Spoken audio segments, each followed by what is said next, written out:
essa é a nossa identidade visual para o projeto de sustentabilidade.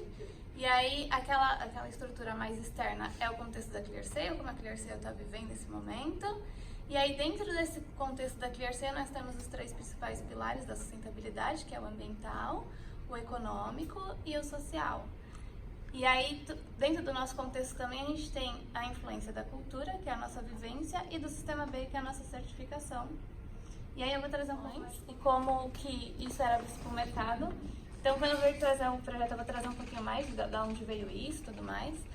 Mas cada vez mais as empresas têm sido cobradas para ter uma responsabilidade socioambiental em relação ao que elas fazem.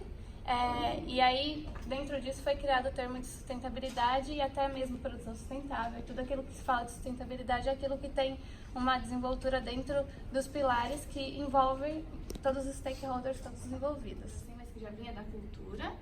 E aí, um dos starts foi o Sistema B. Então, ali eu trouxe um pouquinho do que é o Sistema B, em conjunto com o cenário que é da ClearSale. A gente foi estudar o que era o Sistema B e ver as ações que a gente tinha. E o nosso processo de certificação foi muito rápido, foi dentro de 6 meses. Tem empresas que levam anos para certificar e a gente foi certificado dentro de 6 meses. Então, foi um processo para a gente até que tranquilo, pensando em coisas que a gente já tem dentro da empresa que a gente faz, que é legal. E o Sistema B é uma organização, é um movimento global. A mensuração desse movimento é feito pelo B-Lab, que é um questionário que avalia várias vertentes, e aí você tem que pôr provas e outras coisas para mostrar que de fato você tem aquela responsabilidade.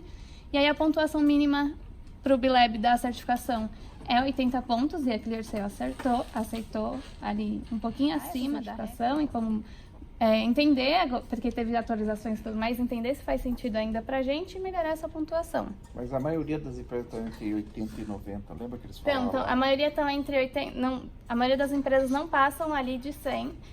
A Natura, que tem uma responsabilidade muito grande, estava em 105.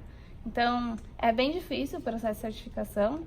O Sistema B mesmo, a empresa Sistema B, tentou certificar e eles não certificam, eles não têm a competência. Eles não conseguiram certificar. Não conseguiram, porque dentro do que a gente atua, não tem nenhum fundamento, não tem nenhuma interferência direta no ambiental.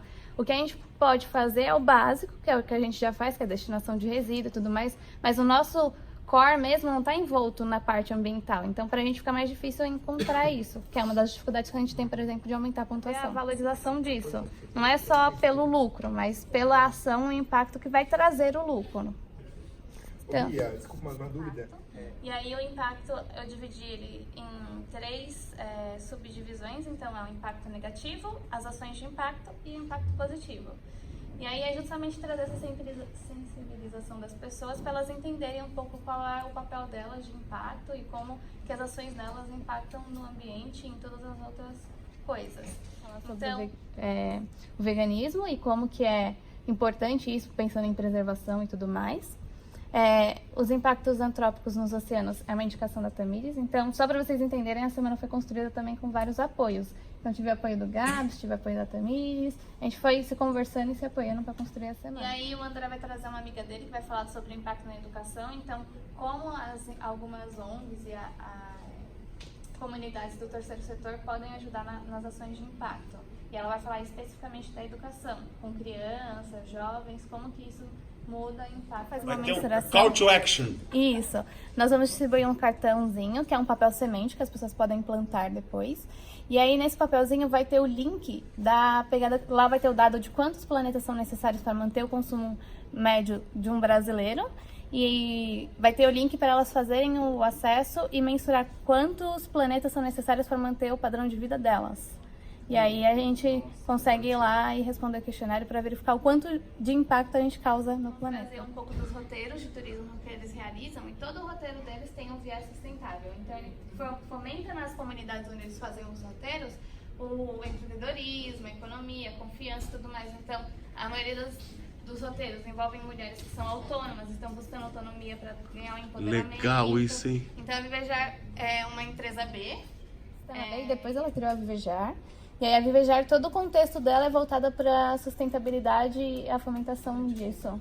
E aí aqui tem alguns dos roteiros que eles fazem, mas eles também fazem roteiros não planejados. Então você fala, eu queria ir em tal lugar, em tal data, e aí eles procuram um roteiro que tenha um viés sustentável para aquela viagem. O que foi aqui final aqui hoje?